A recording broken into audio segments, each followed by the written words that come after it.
लो जी, तो स्टार्ट करते हैं गार्डियंस ऑफ द फन का एपिसोड नंबर 16। सच बताओ तो बिल्कुल मन नहीं कर रहा है वीडियो बनाने का, क्योंकि आप लोग लाइक नहीं कर रहे हो। तो एपिसोड 16 की स्टार्ट होती है और हम देखते हैं कि जो ली योचुंग होते हैं वो कहते हैं कि देखो सीनियर, तुम चाहो तो मुझे सज़ा दे सकते हो, सज़ा में तुम चाहे मुझे मौत ही क्यों ना दे दो, लेकिन मैं आज से और अभी से ये कार्य छोड़ता हूँ। चाहे मुझे कोई भी सज़ा क्यों ना मिले, मुझे इसकी कोई परवाह नहीं है।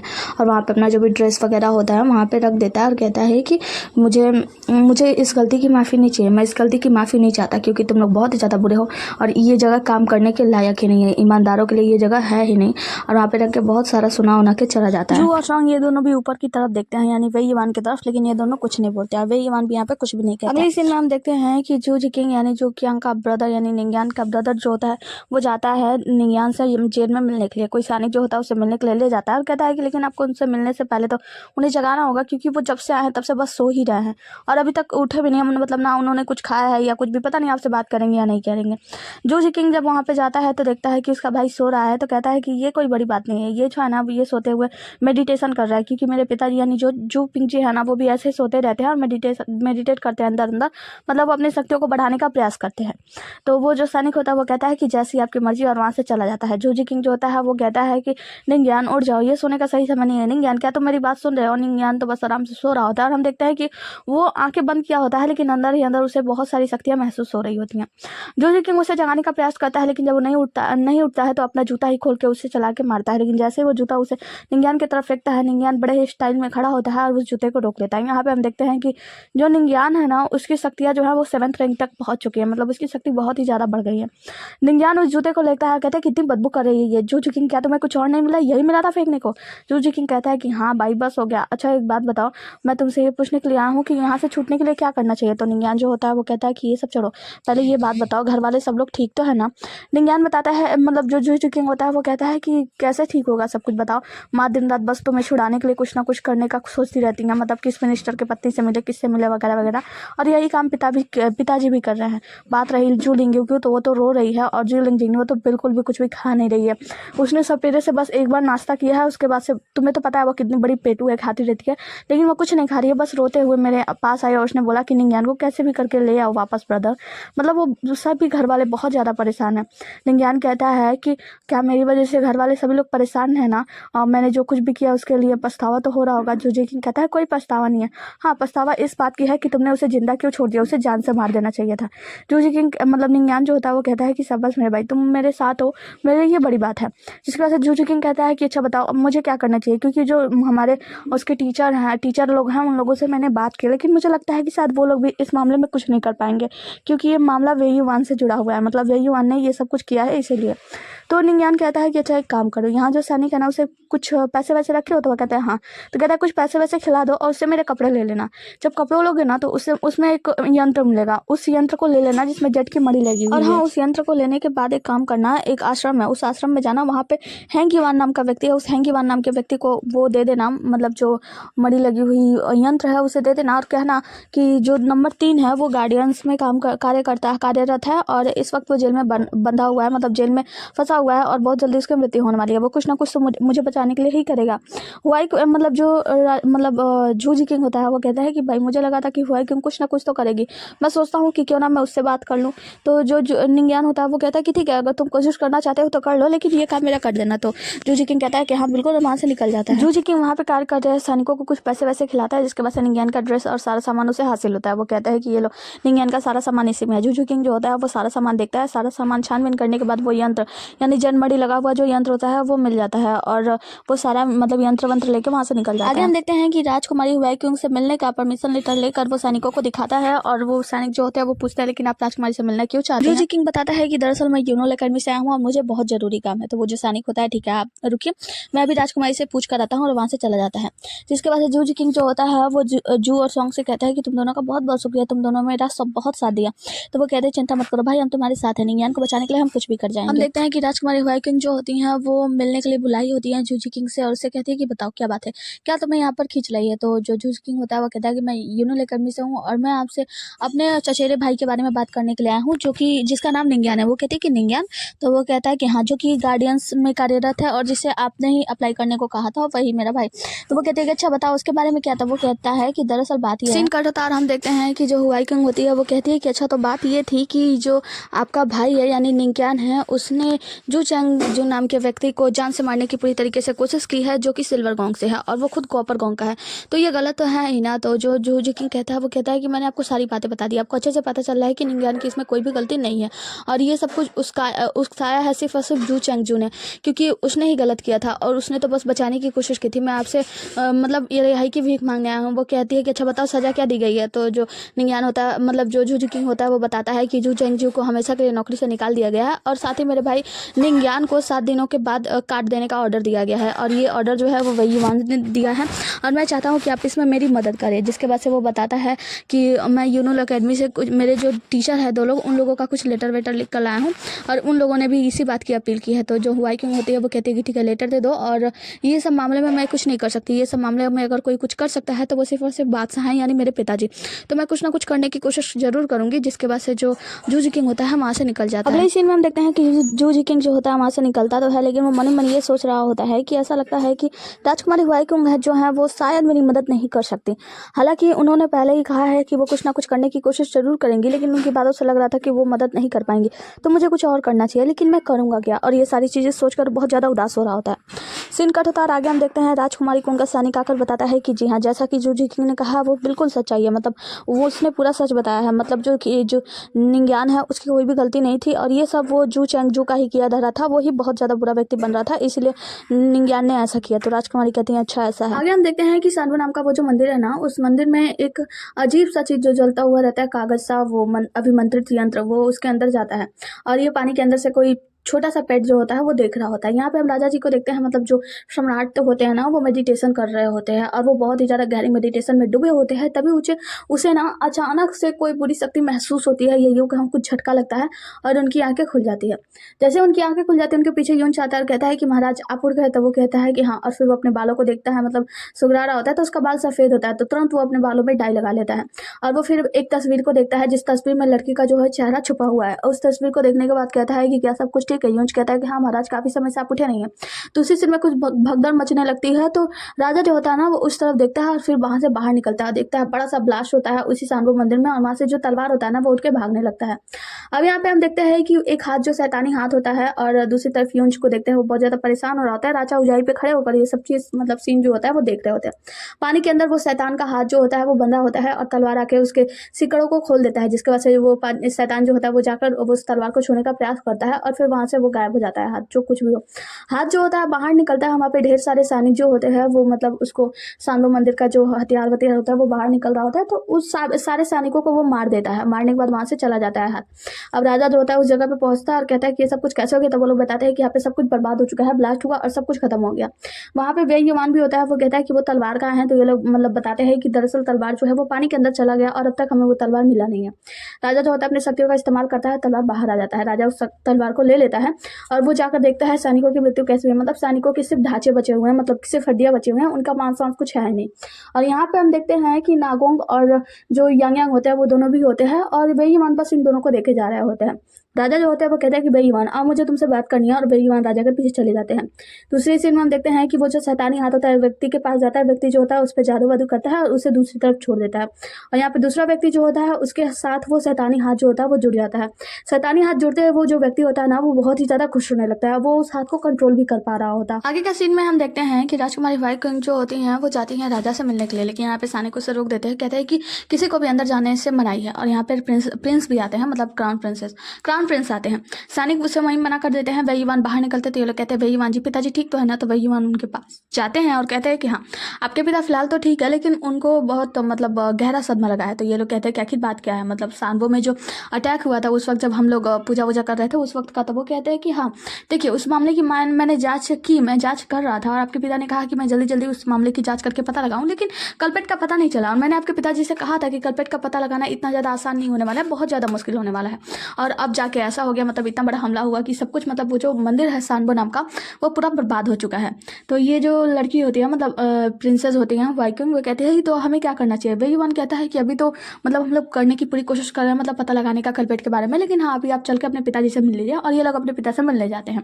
अब हुआई किंग और राजकुमार क्राउन प्रिंस जो होते हैं, ये लोग जाकर अपने पिताजी को प्रणाम करते हैं। पिताजी कहते हैं कि अभी मैं ठीक हूँ। और यहीं पे हम देखते हैं एक व्यक्ति को, और ये अर्थ सेक से है, मतलब अर्थ सेक में चौथे रैंक पे है।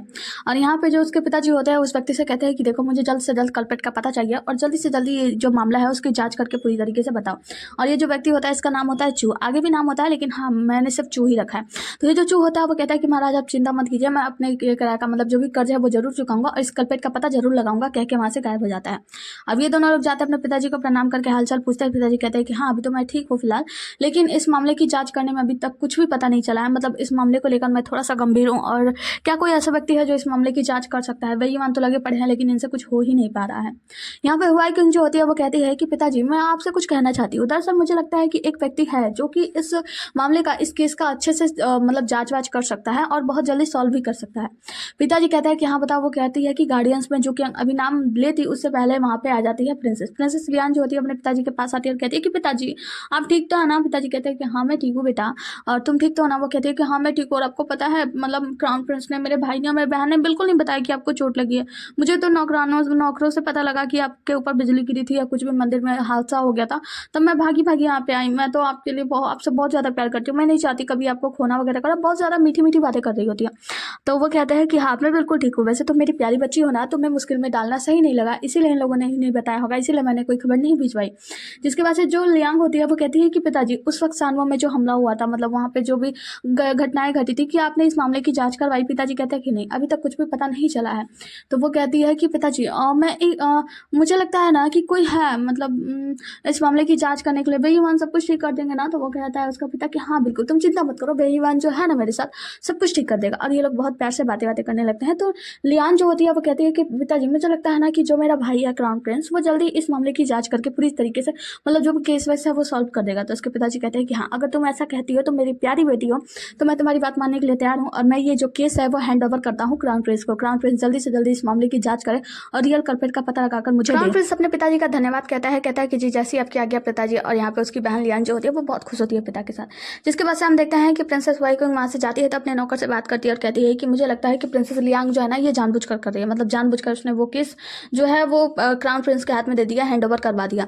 तो वो कहते हैं कि अच्छा ऐसा क्या। दूसरे सीन में हम देखते हैं कि जो प्रिंस होते हैं ना क्राउन प्रिंस, वो कहते हैं कि लियांग ये सब कुछ तुमने जानबूझ के किया ना। लियांग कहती है कि हाँ क्योंकि मैं आपकी मदद करना चाहती थी, मैं चाहती थी कि आप सब कुछ अच्छे से कर सके और आपके मतलब किसी भी कार्य में कोई भी बाधा ना पड़े। दूसरी तरफ हम प्रिंसेस को देखते हैं, हुआई किंग जो होती है अपने नौकर से कहती है कि मुझे लगता है कि अब उसे खबर भिजवाना ही पड़ेगा। देखो जो कि हमको मतलब जो निंग्यान है उसे छुड़ाने के लिए कुछ ना कुछ तो करना चाहिए। तो अब एक काम करो, ये खबर भिजवा दो राजकुमारी लियांग के पास, क्योंकि उसके पास अभी तक ये खबर पहुंची नहीं है। और उसे ये खबर भिजवाओ कि जो मतलब जो कियांग है यानी निंग्यान है वो अभी जेल में है और वो कुछ दिनों बाद मरने वाला है। जिसके बाद वो कहता है कि जी जैसी आप क्या गया। और उसके बाद अगले सीन में हम देखते हैं कि राजकुमारी लियांग जो होती है अपने ब्रदर से बात कर रही होती है। यहीं पे उसकी नौकरानी दौड़ते हुए आती है और कहती है कि राजकुमारी बहुत गड़बड़ हो चुका है, हमें भी पता चला। तो वो कहती है कि हाँ क्या बताओ ना, क्या कौन सी बड़ी बात हो गई।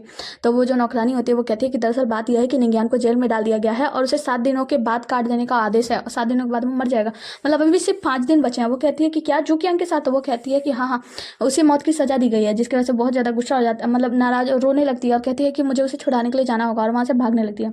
उसका भाई जो होता है वो कहता है कि बहन बताओ तो जो कियांग है कौन। तो वो कहती है कि अरे वो मेरा कैप्टन मैन है। बोले तो वो मेरा सलाहकार है, वो बहुत अच्छी अच्छी कविताएं लिखती है, मुझे लिखता है, मुझे उसे बचाना है, भाई कुछ करो प्लीज कुछ करो। और वहां से दौड़ती हुई रोती हुई भाग जाती है अपने पिता यानी बादशाह के पास, राजा के पास। दूसरे सीन में हम देखते हैं कि प्रिंसेस वाइकिंग के पास उनका नौकर आता है और कहता है कि राजकुमारी आपको पता है सारे मतलब जहाँ में हल्ला हो गई है कि जो झू कियांग है यानी निंग्यान है वो लियांग का कैप्टन मैन है। तो वो कहते हैं कि कैप्टन मैन मैं अच्छे से जानती हूँ उस बुद्धू लड़की को, उसे तो ये भी नहीं पता है कि कैप्टन मैन का मतलब होता क्या है। मुझे निश्चित ही मतलब पूरा वो है कि उसे नहीं पता होगा कि कैप्टन मैन मतलब क्या होगा, बस होता है, बस वो ऐसा ही हल्ला कर दिया। खैर ये सब बातों को छोड़ो, मतलब फर्क इस बात से पड़ता है कि निंग्यान अब छूट जाएगा।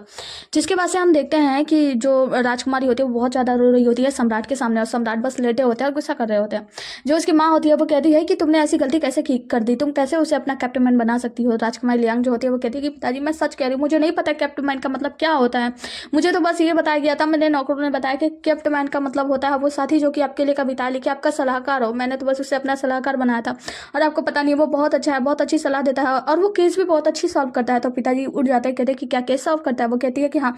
तो वो कहते हैं कैसे केस सॉल्व किए हैं उसने? तो वो कहती है कि बहुत सारे केस सॉल्व किए हैं और वो बहुत अच्छी मतलब बहुत जल्दी केस सॉल्व कर देता है। बहुत मतलब उम्दा किस्म का वो जानकार है, वो बहुत ज़्यादा मतलब बढ़िया है, गार्डियंस में काम करता है वगैरह वगैरह। तो इसका भाई जो होता है प्रिंसेस मतलब क्राउन प्रिंस, वो भी उसको बताता है उसके पिताजी को कि हाँ कि वो बहुत ज़्यादा अच्छा है, उसने बहुत सारे केस सॉल्व किए हैं। पिताजी कहते हैं कि ऐसी बात है, ठीक है, मैं उसे एक आखिरी मौका देना चाहता हूँ, मैं उसे जेल से छुड़ाऊंगा, लेकिन हाँ ये जो केस है उसे सॉल्व करना होगा सिर्फ और सिर्फ 15 दिनों के अंदर। अगर उसने रियल मतलब रियल उसको पकड़ लिया, रियल गुनहगार को पकड़ लिया तो वो छूट जाएगा, वरना वो जिंदगी से हाथ धो बैठेगा। तो वो कहती है कि हाँ पिताजी मैं जानती हूँ वो जरूर कर लेगा ये सब की। तो उसके पिता कहते हैं कि ठीक है फिर मैं उसे 15 दिनों के लिए वेल देता हूँ। आगे हम देखते हैं कि गार्डियंस के जेल के बाहर जो होता है वो खाना वाना पकाने वाला एक होता है और यहीं पे जो होते हैं जू पिंग जी बैठे होते हैं, मतलब अपने भतीजों को छुड़ाने के लिए आए होते हैं, अपना तलवार वाला लेके तैयार होते हैं। और यहाँ पे वो बड़े मतलब एक छोटा सा बच्चा आता है उनके पास और कहता है कि क्या आपका नाम जू पिंग जी है? वो कहता है कि हाँ। तो वो तुम कौन हो? तो वो कहता है कि मैं कोई भी हूँ, लेकिन कुछ गार्डियंस थे, कुछ लोग थे सैनिक, उन्होंने कहा कि वो किसी काम से जा रहे हैं इसलिए वो आपसे मिलने के लिए नहीं आ पाएंगे। तो वो कहता है कि ठीक है। वो आदमी जब चला जाता है, मतलब छोटा बच्चा चला जाता है, तो वो कहता है कि ये सुअर लोग मतलब कल रात को जब मेरे साथ शराब पी रहे थे तो ये सब मेरे साथ आने को तैयार थे, और जब सुबह इन लोगों को याद आया कि ये गार्डियंस की लड़ाई है तो मेरे साथ आने से मना कर दिया। कोई बात नहीं, मैं अपने भतीजे को अकेले बचाने के लिए जाऊंगा। उसके बाद से कहता है कि निंज्ञान, मैंने तुम्हारे पिता से वादा किया था कि मैं हमेशा तुम्हें सेव करूंगा, कभी तुम्हें कुछ भी होने नहीं दूंगा, और मैं अपने वादे पर खड़ा उतरूंगा और मैं तुम्हें बचाने के लिए अकेला ही काफ़ी हूँ। हालांकि मैं थोड़ा कमजोर जरूर हूँ, लेकिन मैं अपने जुबान पे टिके रहने वाला व्यक्ति हूँ। और वहाँ से उठ के जाने लगता है। जैसे उठ के जाने लगता है वो जो आदमी होता है उसके लिए कटोरे भर का नूडल्स रख देता है, कहता है कि आपका नूडल्स। वो कहता है कि नूडल, अरे तुमने नूडल में गार्लिक क्यों डाले? तुम्हें पता है ना मुझे गार्लिक पसंद नहीं है। उसके बाद से वो व्यक्ति दूसरा मतलब ला कर देता है सूप का कटोरा। वो कहता है कि ठीक है, क्या करता हूँ, थोड़ी देर मैं ये खाना वाना खा लेता हूँ। कहता है कि नहीं यार बस थोड़ा देर इंतजार करना, अभी आता हूँ खाना खत्म करके। उसके बाद से खाना वाना खाने लगता है, कहता है कि बहुत ज़्यादा टेस्टी। इधर ही अपना खाना एंजॉय कर रहा होता है। उधर हम देखते हैं कि राजा के लोग मतलब यूं जो होता है वो जाता है और गार्डियंस वालों के सामने और कहता है कि आप लोगों के लिए राजा की तरफ से एक वो क्या बोलते हैं आदेश है।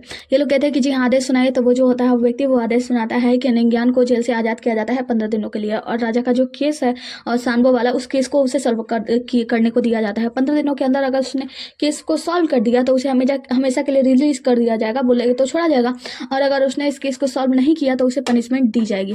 जिसके बाद से जो बेईमान होते हैं वो कहते हैं कि आपका बहुत बहुत शुक्रिया, मैं इस आदेश को एक्सेप्ट करता हूँ, और जाके उस आदेश को ले लेता है। यंश जो होता है वो कहता है कि बेईमान जी आपने ये सब कुछ करवाया। तो वो कहता है कि नहीं, ये सब आपके किया धरा ही तो है, आपने तो ये सब इतना बड़ा उपकार किया हमारे ऊपर। और उसे तोहफे में मतलब ढेर सारा सोने का सिक्का विक्का देता है, और वो जो यूंज होता है वहाँ से जाने लगता है। जब यूंज चला जाता है तब हम देखते हैं नागुंग जो होती है वो कहते हैं कि क्या सिली सी बात है, मतलब ये राजा को भी इस जुकियांग के अंदर इंटरेस्ट होने लगा। मतलब राजा ने जुकियांग को मतलब छोड़ने के लिए क्यों कहा, और वो भी 15 दिनों के लिए, और ये केस भी उसके ऊपर सब मतलब छोड़ दिया। और ये सब किसने किया होगा? तो यहाँ पे जो हमारा यांग यांग होता है वो कहता है कि तुम पागल हो क्या, तुम्हें पता नहीं है कि ये सब जो है वेयुआन यानी हमारे पिता ने ही किया है। हमारे पिताजी ने ये जो खबरें हैं, ये सारी खबरें जो है राजकुमारी हुआईकुंग के पास तक पहुंचाई, ताकि राजकुमारी हुआईकुंग उन्हें छुड़ाने के लिए कुछ ना कुछ करे। और राजकुमारी हुआईकुंग ने उन्हें छुड़ाने के लिए ये सारी खबर जो है वो राजा तक पहुंचा दी, और राजा से बताया कि वो बहुत अच्छा केस सॉल्व करता है, जिसके वजह से उसे केस सॉल्व करने के लिए वहाँ से 15 दिनों की छुट्टी दी जा रही है। तो जो नागोंग होती है वो कहती है कि पिताजी, तो वो कहते हैं कि बस करो, मुंह बंद करो अपना, अब एक काम करो, चलो हमें निंज्ञान को छुड़ाना है, मतलब उसे जेल से आज़ाद कराना है, तो ये लो जाओ और उसे जेल से आज़ाद करा के लाओ।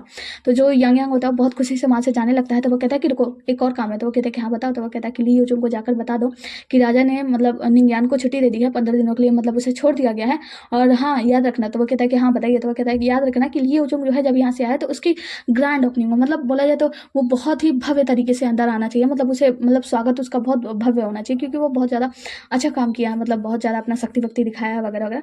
मतलब देखा जाए तो वेयुआन बहुत अच्छा है, लेकिन हाँ वो लोगों को दिखाता नहीं है, लोगों को दिखाता है कि वो बहुत ही ज़्यादा क्रूर है टाइप का।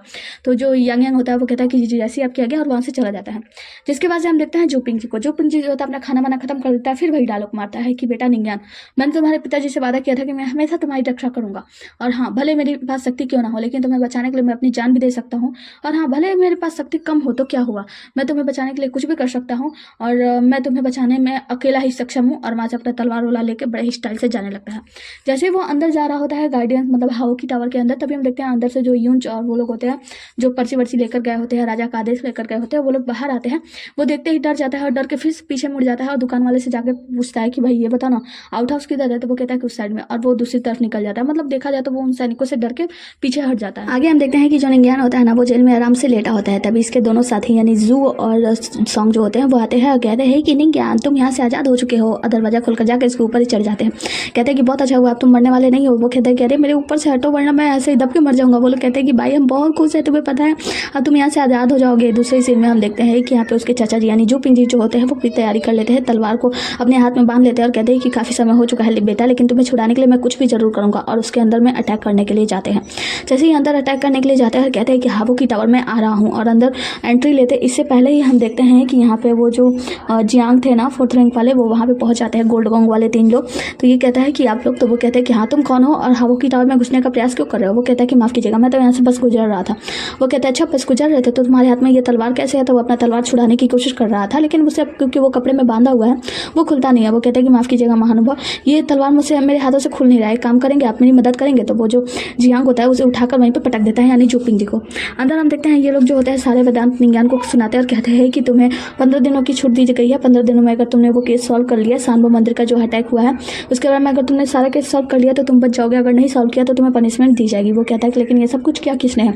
वो कहता है कि हमें ज़्यादा कुछ तो नहीं पता, लेकिन हमें लगता है कि शायद वे युवान ये सब कुछ करवाना चाहते हैं, मतलब वे युवान ने ही सांबो मंदिर का जो कुछ भी हुआ उसके बाद से राजा से तुम्हारे लिए बात की है और शायद ये इसलिए राजा ने तुम्हें छोड़ने के लिए अनुमति दी है।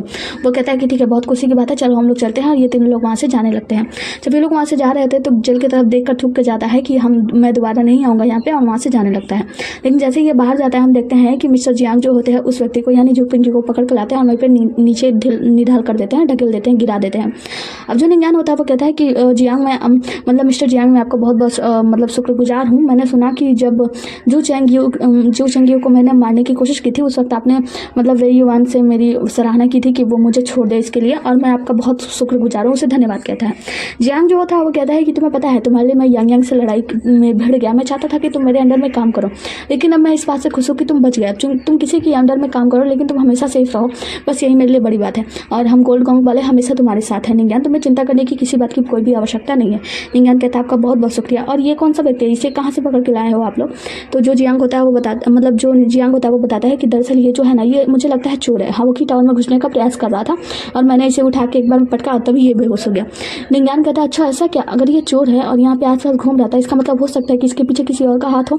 तो एक काम कीजिएगा, इसे आसानी से मत छोड़िएगा, इसे जेल में रखिए और इसे अच्छे से टॉर्चर कीजिए और सच्चाई पूछिए कि इसके पीछे है कौन। तो कहते हैं कि जियांग कहते हैं कि हाँ तुम बिल्कुल सही कह रहे हो, सैनिक को इसे पकड़कर जेल में ले जाओ। और वो जो व्यक्ति होता है मतलब जो निंज्ञान का चाचा होता है जू पिंग जी, उसे पकड़ के ले जा रहे होते हैं सैनिक। और यहाँ पे जो हमारा निंज्ञान होता है वो बाहर जाता है अपने दोस्तों के साथ और उसका चाचा चिल्ला रहा होता है निंज्ञान, लेकिन वो रुकता है, कहता है किसी की आवाज़ आ रही है। तो उसके दोस्त जो होते हैं वो जू और सॉन्ग लोग कहते हैं कि भाई तुम्हारा कान बज रहा होगा, वैसे भी इतने समय से जेल में थे ना, चलो थोड़ा आराम कर लेना, सब कुछ ठीक हो जाएगा। और उसे वहाँ से लेकर चले जाते हैं। मतलब देखो भाई, जब भी जू पिंग जी निंज्ञान को बचाने के लिए आता है हर बार जू पिंग जी खुद ब खुद फंस जाता है, लेकिन फिर भी वो अगले बार निंज्ञान को बचाने के लिए आता तो है जरूर। प्यार होना चाहिए तो ऐसे, मतलब अपने बेटे से कितना ज़्यादा प्यार करता है। आगे की सीन में हम देखते हैं ये जो फैमिली होती है मतलब लीलू होती हैं, आंटी जू जिकिंग होते हैं, ये सभी लोग होते हैं खाने पे बैठे होते हैं और जू लिंग यू खाना लेकर इन लोग को देती है, कहती है कि आप लोग खाना खा लो, बहुत दिनों से आप लोगों ने कुछ भी नहीं खाया। आंटी लीलू कहती है कि नहीं बेटा कुछ भी अच्छा नहीं लग रहा है। बेटा कहता है जू जिकिंग कि माँ मुझे लगता है कि आपको कुछ ना कुछ खा लेना चाहिए, क्योंकि खाली पेट देखिए बीमार हो जाएंगी तो फिर हम लोग को मतलब और सब कुछ को कैसे संभाला जाएगा। लीलू कहती है कि पता नहीं निंज्ञान ने जेल में कुछ खाया होगा या नहीं, मुझे तो कुछ भी सही नहीं लग रहा है, मैं क्या कहूँ क्या ना करूँ। और उसकी बहन जो होती है लिंगजिंग वो भी कुछ भी नहीं खा रही होती, छोटी बच्ची जो इतना ज़्यादा भूखड़ है, इतना ज़्यादा खाती रहती है। अब ये लोग कहते हैं कि मैं कुछ भी नहीं खाऊंगी, तो लीलू आंटी जो होती है उनका सर दर्द होने लगता है। तो जो जू जिकिंग होता है वो कहता है कि माँ आप कुछ खा लीजिए, आपको थोड़ा सा अच्छा लगेगा। वो कहते हैं नहीं मुझे कुछ नहीं खाना। तभी वहाँ पे निंज्ञान आता है और कहता है कि अच्छा मेरे बिना आप लोग कैसे खा सकते हो। तो ये सभी लोग निंज्ञान को देखकर बहुत ज़्यादा खुश रहते हैं। छोटी बच्ची जाकर उसके गोद में बैठ जाती है कि भाई आप आ गए, मैंने आपको पता है आपको बहुत ज़्यादा मिस किया। ये लोग कहते हैं कि तुम ठीक तो ना, और तुम्हारे लिए कोई भी खाना नहीं बना है। आंटी कहती है तो वो कहता है कि आंटी जी मुझे पता है कि मेरे लिए खाना बना है। और लोग अच्छा सा जो चिकन होता है ना चिकन पीस उसे ही दे देते हैं लेग पीस। वो कहते हैं कि बेटा ये लो तुम खा लो। निंज्ञान कहता है कि मैं बिल्कुल ठीक हूँ। और उसकी बहन भाई सभी लोग पूछते हैं कि तुम ठीक तो हो ना। वो कहता है कि हाँ मैं बिल्कुल ठीक हूँ। अभी देखो मैं आप लोगों के सामने बिल्कुल सही सलामत हूँ। अभी ये लोग साथ में मिलकर खाना वाना खाते हैं, इंजॉय करते हैं। मतलब जो वो टी सर्व की जाती है या फिर यूँ कहो शराब, बहुत सारा शराब और आप सभी लोग पीते हैं ऊंचाई पे बैठ के और एक दूसरे से अपना दुखड़ा उखड़ा सुना रहे होते हैं।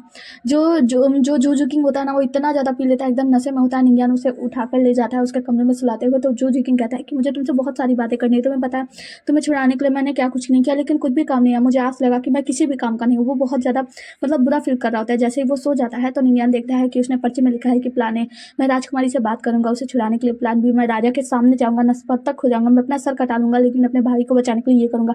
मतलब बहुत सारे प्लान बना होता है। प्लान सी जिसमें मैं अपने पिता से के साथ, उनके साथियों के साथ, उनके सैनिकों के साथ मिलकर उसे छुड़ाने के लिए जाऊंगा। मतलब बहुत सारे प्लान बनाए होते हैं। निंज्ञान देखता है कि ये पूरी फैमिली मुझसे कितना ज़्यादा प्यार करने लगी है, कितना ज़्यादा लोग मुझसे जुड़ा रखते हैं, और वो वहाँ से जाने लगता है। जाते जाते वो सोच रहा होता है कि कैसे ये लोग बता रहे थे कि कैसे आंटी ने अपनी जो वो गहना था, उनका जो ब्रेसलेट था, उसे ही गिरवी रख दिया ताकि वो अपने बेटे को छुड़ा सके, और उसके वैसे बहुत सारे पैसे वैसे, मतलब घर में एक भी पैसा नहीं था, लेकिन उन्होंने अपना ये पैसा बेच दिया, ये चीज़ बेच दिया, वो चीज़ बेच दिया। मतलब बहुत सारी चीज़ें जो है वो याद कर रहा होता है। जिसकी वजह से निंज्ञान कहता है वैसे चाचा जी है कहाँ। तो जो लीलू आंटी होती है वो कहती है कि तुम्हें तो पता है ना, तुम्हारे चाचा जी को हमेशा लगता है कि वो कुछ भी नहीं कर पाए हैं जीवन में, इसीलिए वो कहीं उदास होंगे। तो वो कहता है कि अच्छा, फिर ये लोग सोचते हैं लेकिन आखिर में चाचा जी है कहाँ, इन लोगों को क्या पता, ये सभी लोग एंजॉय कर रहे हैं, चाचा जी वहाँ जेल में। इसी के साथ ये एपिसोड समाप्त होता है। मिलता है अगले एपिसोड में, तब तक के लिए बने रहिए हमारे साथ। Tata bye bye, take care. और हाँ, वीडियो को लाइक कर देना, और नए हो तो चैनल को सब्सक्राइब कर देना, कमेंट कर देना नेक्स्ट पार्ट के लिए। कमेंट नहीं करोगे और लाइक नहीं करोगे तो मुझे वीडियो बनाने में अच्छा नहीं लगेगा ना, मतलब सच बताओ तो उससे मुझे शक्ति मिलती है वीडियो बनाने की। Tata bye bye, take care.